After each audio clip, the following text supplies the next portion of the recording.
Inside Florida Politics, powered by the USA Today Florida Network. Governor Ron DeSantis has a higher favorability rating than Trump in Florida. Biden is well behind Trump in the latest Florida poll, and ballot measures on abortion and marijuana are no sure thing. Hello, I'm USA Today campaign reporter Zach Anderson, and those are some of the stories I'll be discussing this week with Gannett State Capitol reporter John Kennedy and Palm Beach Post politics editor Antonio Fins. But first, well, gentlemen, we have a new exclusive USA Today poll that was out last week. So we're going to discuss a lot of that. There's a lot of numbers in this segment. But do you have some other numbers for us today, John? Yeah, Zach, I came in today with a 56. All right, 56. How about you, Antonio? I'm in with the 23, but it's not for South Florida resident Michael Jordan's jersey number. All right, Antonio, not repping MJ today. My number is 411,000. Remember those numbers, folks. We'll tell you what they mean in Florida politics at the end of the show. Well, Governor Ron DeSantis was savaged by Trump during the presidential primary, but it doesn't seem to have hurt his standing with Florida Republicans. Trump mocked DeSantis as sanctimonious and said MAGA would never forgive the governor for his betrayal. But 90% of Florida Republicans say they view DeSantis favorably in a new poll compared to 80% who view Trump favorably. DeSantis also has a higher overall favorability rating in Florida than Trump. Antonio, it doesn't seem like DeSantis's primary campaign inflicted any permanent damage on him with the Republican base.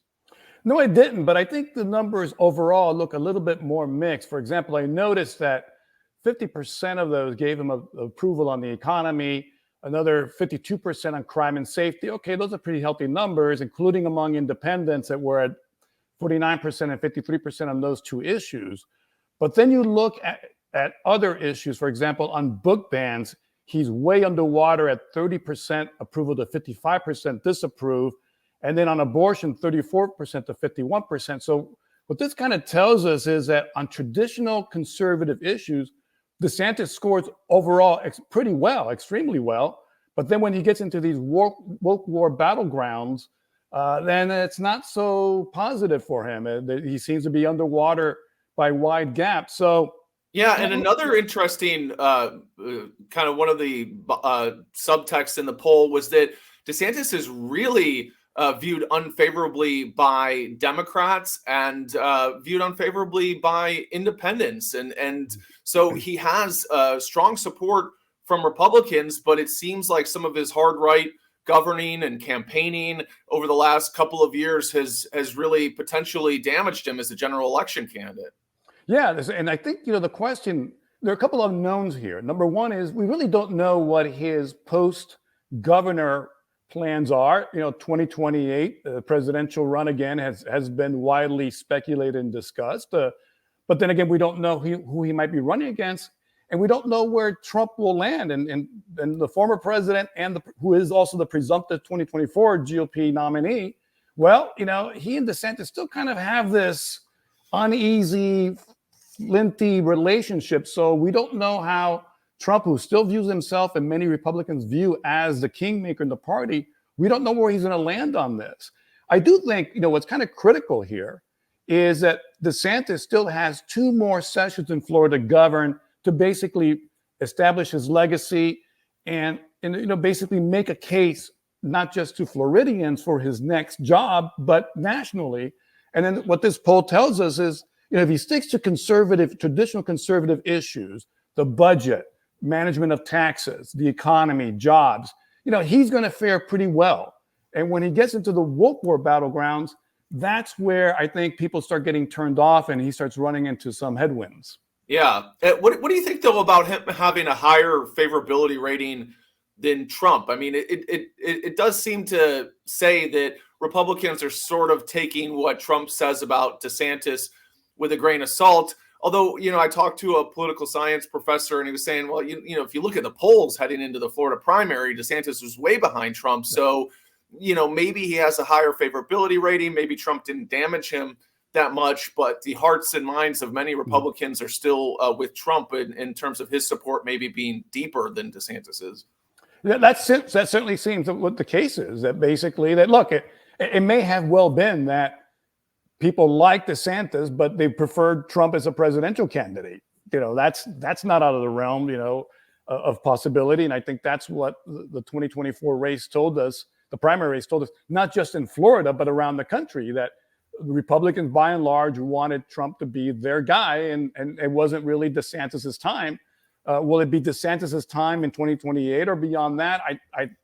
That remains to be seen. But I think clearly that is exactly what the not only the Florida primary, but the Iowa caucuses and New Hampshire and all these other states showed us.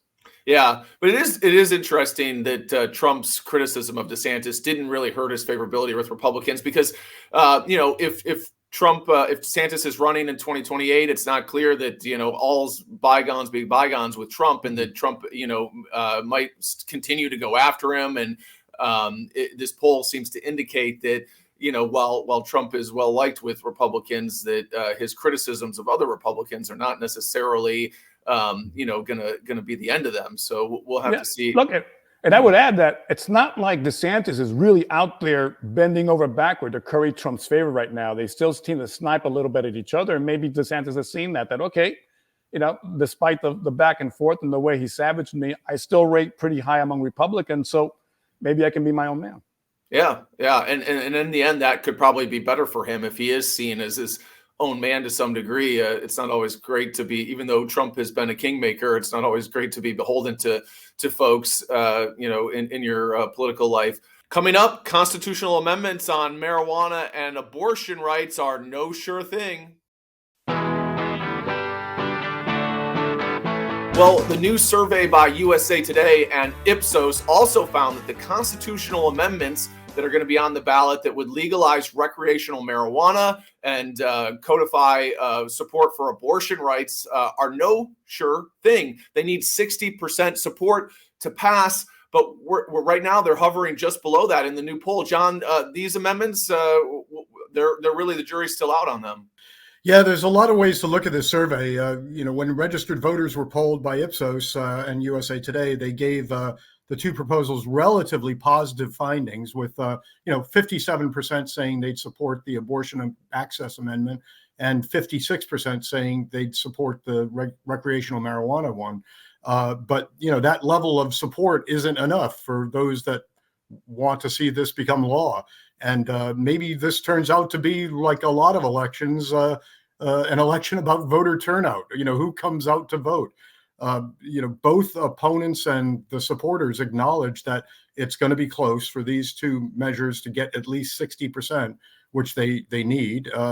I took a kind of deep dive on these ballot issues recently, and it's clear that the opposition to them sees the potential to just hold them under 60%. That's victory. One anti-abortion advocate told me that that's clearly a win for his side. They don't really care if they get a sizable majority of the Florida voting public in support, just not 60%.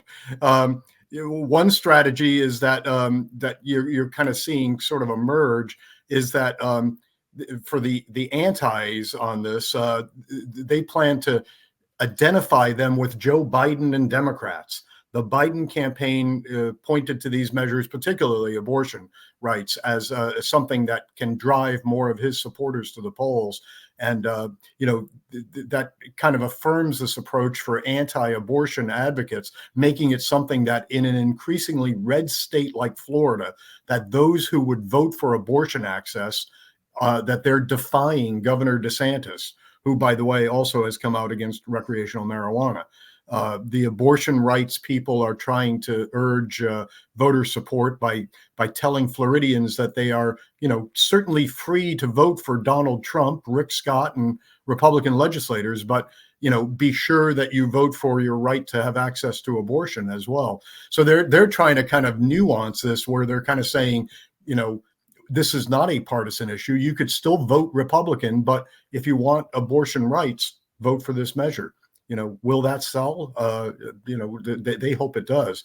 But the abortion rights folks realize that in Florida, if it becomes tagged as a Democratic thing, well, that may hurt.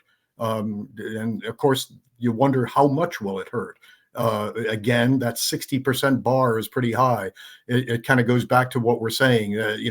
Opponents are trying to throw the kitchen sink at this and just try to hold those numbers down.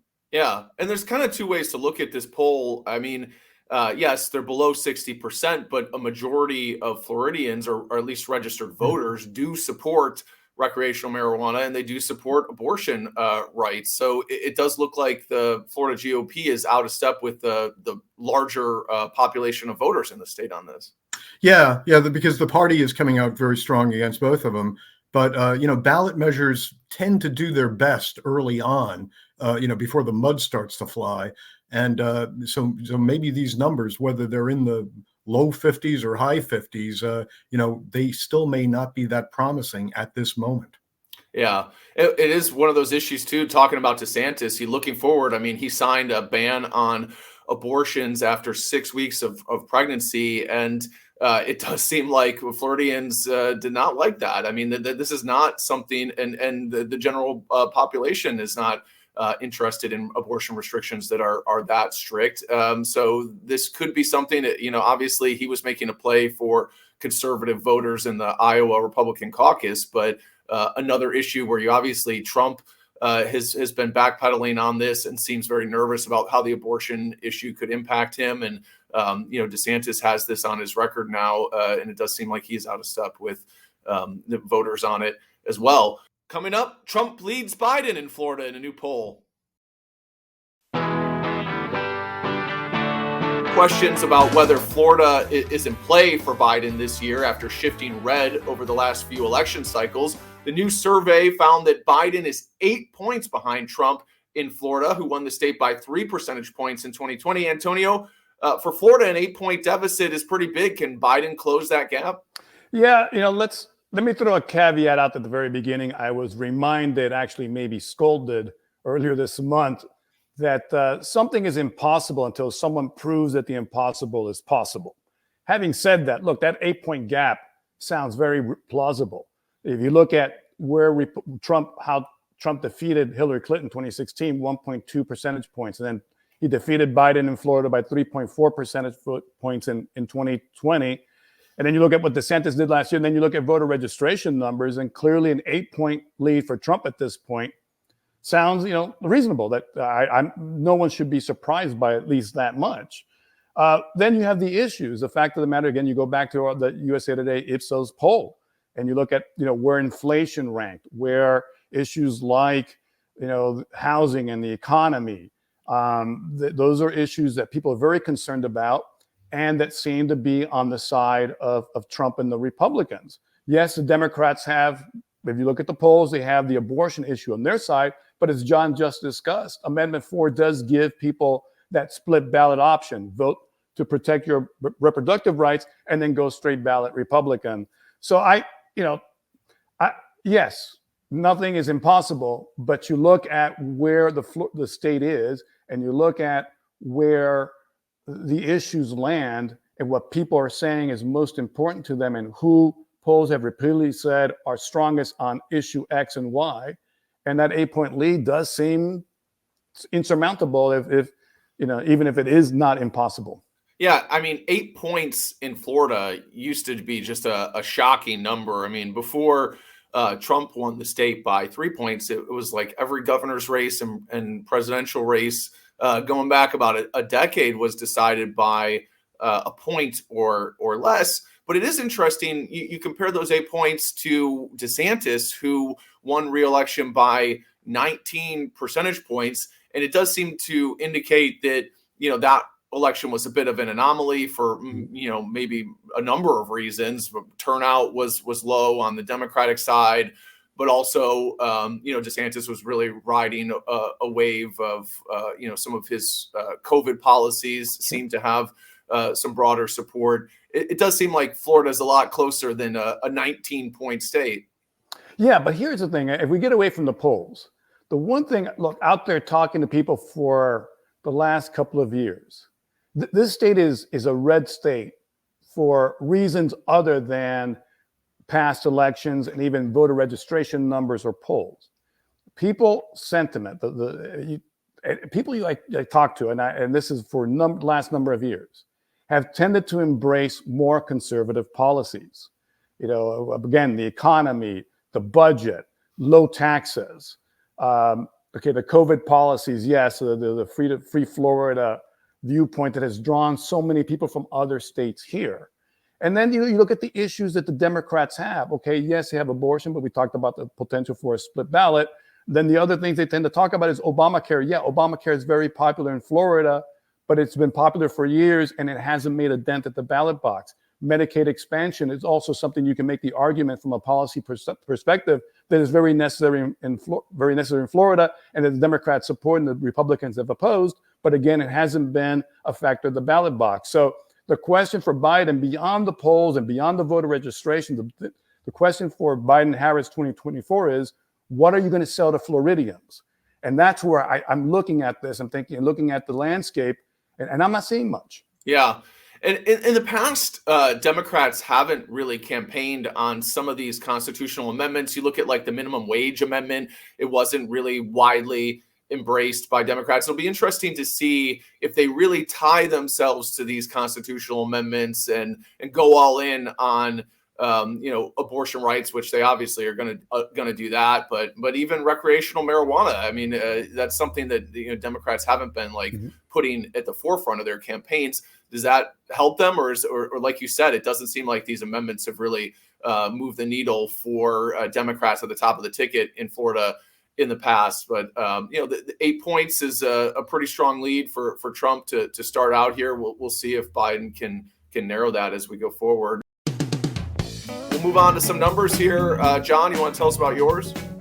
Zach, I had a 56, and that's the percentage of bills from the 2024 session that have still not been sent to Governor Ron DeSantis. Now the session ended 6 weeks ago, but the governor still hasn't seen much of the handiwork of the Republican-dominated legislature. Now this isn't that new. Once upon a time, the legislature used to get most of the bills to the governor within about a month after the session ended, and the governor would sign the state budget. Usually one of his last acts. Again, about a month after lawmakers had quit Tallahassee. But the tradition has kind of given way to a new tradition now, and that's the long rollout. And DeSantis has become a fan of that as a way to guarantee that he gets some news-making potential every few days somewhere in the state. So the legislature holds on to the bills and they send them to DeSantis when DeSantis wants to sign them and kind of, make an appearance somewhere. Lately he's signed bills related to book banning, law enforcement, and blocking local governments from imposing heat restrictions for companies with outdoor workers. These are issues kind of popular with the Republican base that he loves, which, our recent poll shows seems to at least, like him a lot. And I think we're going to keep seeing these bills slowly sent to the governor by the legislature from now until July 1st, which is the date that, much of the legislation and the state budget goes into effect. For those keeping score, 325 bills, memorials, and resolutions were approved by lawmakers, and 181 still have not gone to DeSantis. That's according to legislative staff as of this week. So, stay tuned out there. All right. A lot more potential bill signings for DeSantis. John, I did want to ask you about one thing before we move on to Antonio's number. Bob Graham, the former Florida governor, passed away yesterday. You covered him. First of all, condolences to his family, but can you say just a little bit about what his legacy is in Florida? Well, Graham was an amazing figure in that, he kind of rose from sort of being an obscure then Miami-Dade state senator to winning statewide election in 1978, took office in the beginning of 79. This was a period when Florida was still something of a more, conservative Democrat-dominated state. A Miami legislator was seen as probably a liberal, and that was going to be a problem. But Graham managed to cross that divide, and that was something that he kept almost his entire career. He ran, ran for president in 2004, sort of short-lived, but it was little bit of it was a strike at George W. Bush, the president at the time, the Republican, and also growing out of some of Graham's misgivings about the wars going on in Iraq and Afghanistan, and some of our security breaches that were going on involving, intelligence information. So Graham, and the thing too about Graham is, he never lost his popularity among Floridians. Whether it was him and his work days, which really brought him front and center with everyday Floridians, where he would, work in a job besides Floridians for a day. And that gave him a vision of what life in Florida was like. Then he was a performer with Jimmy Buffett, another founded the Save the Manatee Club with him. Yeah. So very, very involved in environmental issues, the Everglades, endangered species protection. Yeah, and environmental, landmark legislation that Graham was at the center of at a time when Florida was really in need of it. So, one person I spoke to last night who had been a longtime, aide and ally to Graham as a Democrat, he told me that they had done a poll just a few years ago, and I think about 2012 or so, and Graham's popularity and among Floridians and positive feeling was almost 100%. Compared to when you look at the way politicians now consider it a success if they have 47% approval or something like that. Graham was more like in the 90% approval. So it was a remarkable career, and one that he'll be missed, and hopefully that legacy can be carried on somehow. Yeah, definitely sort of the end of an era. One of the biggest names in Democratic politics, especially in Florida history. But like you said, somebody who really tried to reach across the aisle and govern in a more bipartisan fashion. Well, we just wanted to mention his passing. He is sort of a huge figure in Florida politics over the years. Antonio, you want to tell us about your numbers? Yeah, but let me throw this out about Bob Graham while we're on the topic. Yeah. As right after the 2000 election, I had a Democratic strategist. If you recall, Graham had been on Al Gore's vice presidential nominee shortlist, and I had a Democratic strategist tell me after the 2000 election that, well, Bob Graham would have been good for another 538 votes in Florida, which might have changed the history of the country. But my number, nonetheless, is 23, and it's going back to the Ipsos USA Today poll that we've been talking about. 23% is the percentage of voters or people, respondents, who said that immigration was their top concern. And it was well behind the economy at 60% in Florida. Interestingly, only 44% of Republicans cited it as a top issue, while 14% of Democrats did, and just 15% of independents did. So it's interesting, given that Florida man Donald Trump, these days, immigration is the hub of his entire campaign. Crime has to do with immigrants coming from the border committing crimes in America.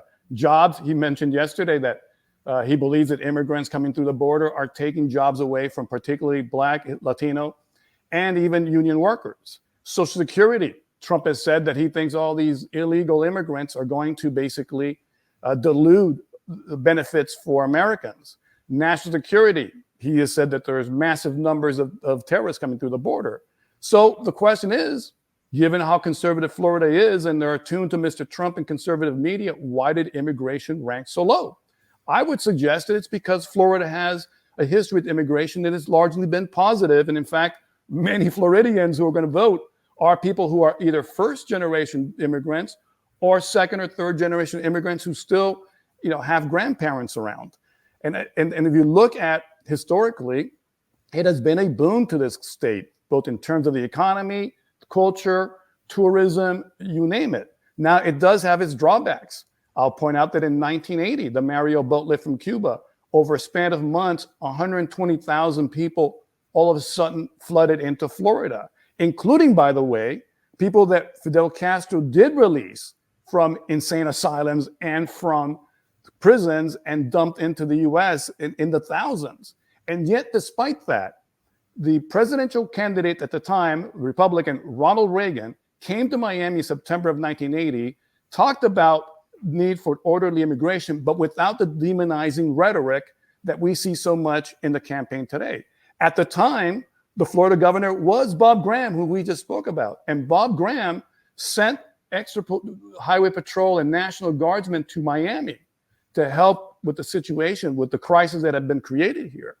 And yet he did not use demonizing language to immigrants. Why? Because both of them knew that America is a country of immigrants. So what I'll point out too is that in the Ipsos USA Today poll, even on immigration, that Governor DeSantis has talked about so much this year and in past years, he's still ranked underwater, 43% to 46% disapproval on immigration policy. So look, it's reasonable to say we want an orderly flow of immigrants into the country, legally and not just crossing the border unannounced.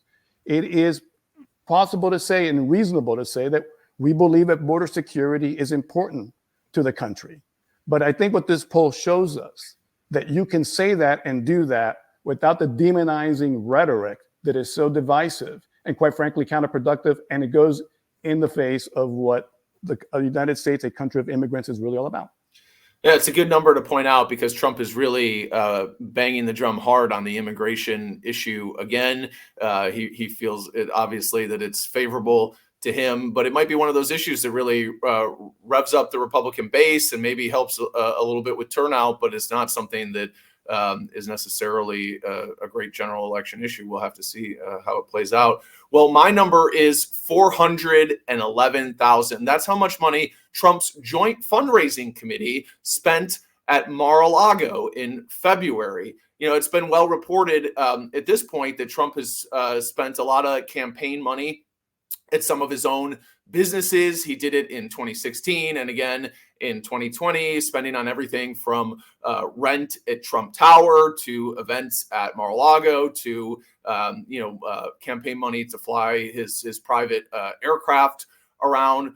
What's interesting at this point is that Trump is really in a big cash crunch. You know, he's facing a number of legal judgments, and he is really in need of a lot of money.